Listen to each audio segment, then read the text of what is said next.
नाशिक शहरातील पंचवटी परिसरात घरफोडी करून सोन्याचे दागिने चोरी करणाऱ्या आरोपीला गुन्हे शाखा युनिट क्रमांक 1 ने अटक करत 4,50,000 रुपये किमतीचा मुद्देमाल जप्त केला आहे। दिनांक 21 जानेवारी ते 27 जानेवारी दरम्यान वडजाई मातानगर येथे अज्ञात व्यक्तीने घरात घुसून सोन्याचे दागिने चोरून नेले होते।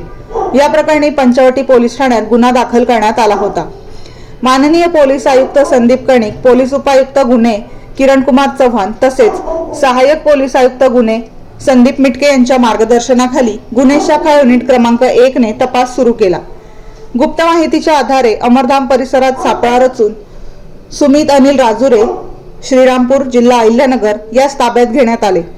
चौकशीत त्याने घरफोडीची कबुली दिली। त्याच्याकडून 10 ग्रॅम वजनाचा सोन्याचे नाणे, 21 ग्रॅम वजनाची सोन्याची चैन असा एकूण 31 ग्रॅम सोन्याचा सुमारे 4,50,000 रुपये किमतीचा मुद्देमाल जप्त करण्यात आला। आरोपीस पुढील तपासासाठी पंचवटी पोलीस ठाण्याच्या ताब्यात देण्यात आले असून गुन्हे शाखा युनिट क्रमांक 1 ची ही उल्लेखनीय कामगिरी ठरली आहे।